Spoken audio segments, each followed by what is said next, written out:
E olha, o ministro das Relações Exteriores, Mauro Vieira, afirmou que o governo brasileiro vai preparar uma resposta ao tarifaço dos Estados Unidos até o dia 18 de agosto. Isso incluirá o PIX, que faz parte de uma lista de reclamações mencionada no processo de investigação comercial dos americanos contra o Brasil. E para a gente falar mais sobre quais são as medidas mais adequadas do ponto de vista econômico para esse cenário, eu chamo José Francisco Gonçalves, que é professor de economia da FEA USP e também ex-economista-chefe do Banco Fator, com quem eu tenho o prazer de dividir tela de receber aqui no CNN Money News. Seja muito bem-vindo e bom dia. Bom dia a todos. Prazer estar com vocês aqui nesse dia, digamos assim, diferente, né? Pois é, um dia minimamente histórico, né, professor? Eu queria começar perguntando exatamente sobre os elementos econômicos por trás da decisão de Donald Trump. Porque houve aquela justificativa por parte de Donald Trump falaciosa de que as relações comerciais entre os dois países seria deficitária para os Estados Unidos, que não é verdade.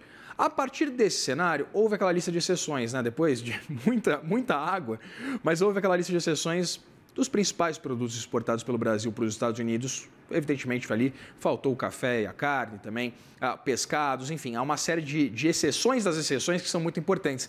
Mas eu queria entender como argumentar, professor, levando em consideração aspectos técnicos, quando essa discussão ela parece política. Olha, você está certo. O tema tem sido colocado pelo governo dos Estados Unidos em relação ao mundo inteiro com vamos dizer, um casuísmo notável, né? Ou seja, se a gente pensa na generalidade das ameaças de tarifas e depois no acompanhamento, digamos assim, de recuos ou detalhamentos em bases negociais por parte do mesmo governo, eu entendo que cabe assimilar essa estratégia, vamos dizer assim, e trabalhar a partir disso. Ou seja, é muito difícil imaginar que a resposta adequada é um plano fechado que inclua curto, médio e longo prazos, né? Eu imagino que, do jeito que o governo dos Estados Unidos se dispõe a conversar, que não é o caso do Brasil, ainda, pelo menos, e com idas e vindas, né? Esse anúncio em relação à Índia é, vamos dizer, uma surpresa no que se refere a cronograma e andamento. Então, tem que estar muito atento a esse método de imposição de condições unilaterais. Não sei se eu respondi sua pergunta. Brilhantemente, professor.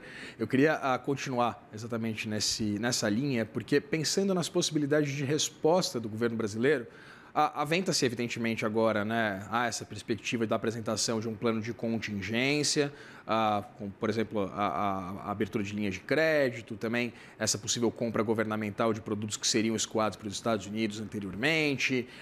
Mas pensando nesses setores, essas medidas elas são corretas? Esse plano de contingência ele seria suficiente para que esses negócios fossem menos impactados? Olha, não se sabe da suficiência do plano, né? Os instrumentos são os clássicos e os disponíveis, né?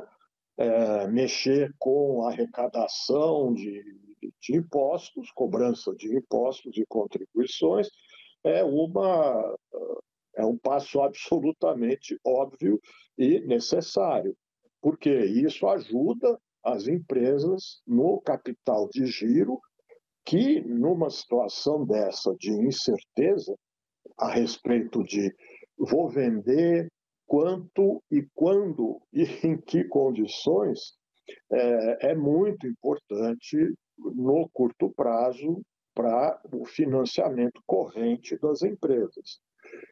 Programa de compras públicas é outro mecanismo, outro instrumento absolutamente clássico e tradicional, que também, aí demora mais um pouquinho, talvez um mês, dois, não se sabe, de aliviar a situação das empresas.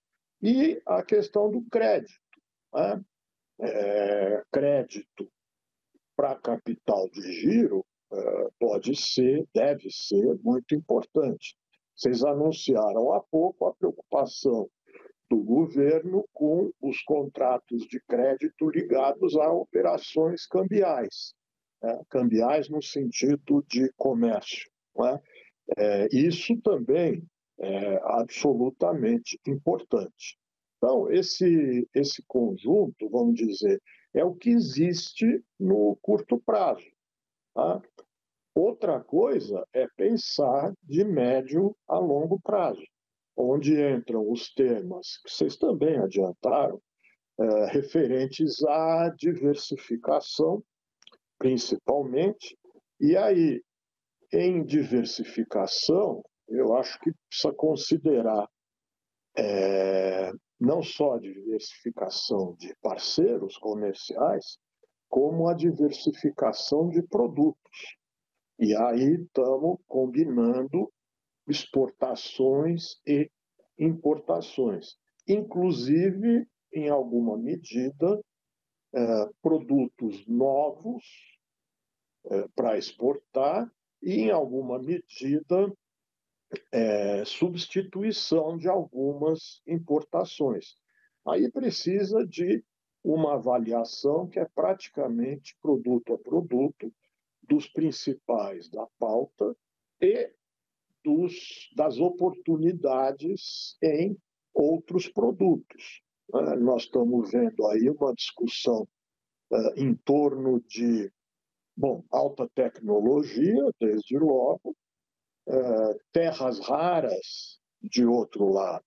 Ou seja, você tem uma frente bastante ampla de perspectivas para desenvolver programas de médio e de longo prazo. Professor, o senhor citava a diversificação. Houve aquela notícia publicada durante essa semana, né, dessa abertura, dessa habilitação por parte da China de 183 empresas brasileiras exportadoras de café. A gente sabe que tem uma dificuldade cultural desse ingresso do café, né, na China, mas pensando especificamente na China, ela conseguiria abarcar pelo menos boa parte dessas nossas exportações mais significativas que ficaram de fora daquela lista de exceções? Ou quais seriam os possíveis destinos desses produtos, pensando principalmente, né, professor, que aqueles principais produtos de valor agregado maior, que era uma grande preocupação do mercado, eles foram abarcados naquela lista de exceção, né? Isso, eu acho que você tocou num ponto muito importante. Quer dizer, o comércio envolve pelo menos duas partes, e isso significa refletir as necessidades e preferências das duas partes. Não é?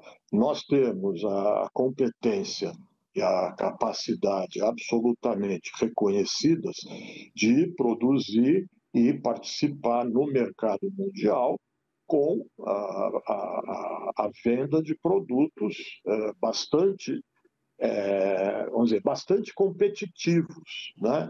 Quando você olha café, grãos em geral, né?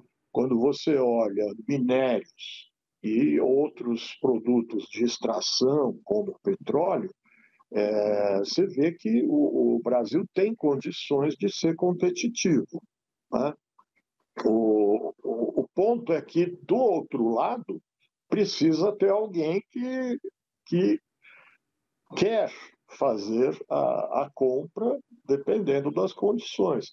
E esse movimento do governo dos Estados Unidos claramente busca questionar fundamentalmente todas as regras de comércio constituídas nos últimos 60, 70 anos. Né? Então, a perspectiva depende de encontrar parceiros, eventualmente, que tem um perfil semelhante ao do mercado americano, ao do mercado dos Estados Unidos. O que, vamos dizer, não é simples, né? O café, por exemplo, tem uma história de quase 150 anos com os Estados Unidos. Então, todo o processo de constituição da economia moderna nos Estados Unidos esteve ligado de alguma maneira, com o nosso café. Agora, vamos lembrar, lá atrás também teve ligado com borracha, não é? Se a gente pensar na virada do século XIX para o século XX. E isso foi absolutamente superado por outros produtos, notadamente derivados de petróleo. Então, nós temos que olhar, me parece, a perspectiva de mudanças e de respostas, incluindo, fundamentalmente, os dois motores da concorrência, que são o crédito e a inovação tecnológica. Agora, obviamente, são dois componentes do desenvolvimento que não são fáceis de organizar. Então, é preciso, assim como o governo dos Estados Unidos está fazendo uma intervenção brutal nas condições comerciais e, portanto, financeiras, cabe aos demais países, basta ver a reação generalizada, a definição de política econômica, ou seja, coordenação, de alguma maneira, por parte do Estado, na busca de preservação das suas respectivas economias. Certo. A gente conversou aqui com José Francisco Gonçalves, que é professor de Economia da FEA USP e também foi economista-chefe do Banco Fator, a quem eu agradeço pela disponibilidade, por essa conversa, essa entrevista aqui no CNN Money. Muito obrigado, professor. Eu que agradeço. Até a próxima.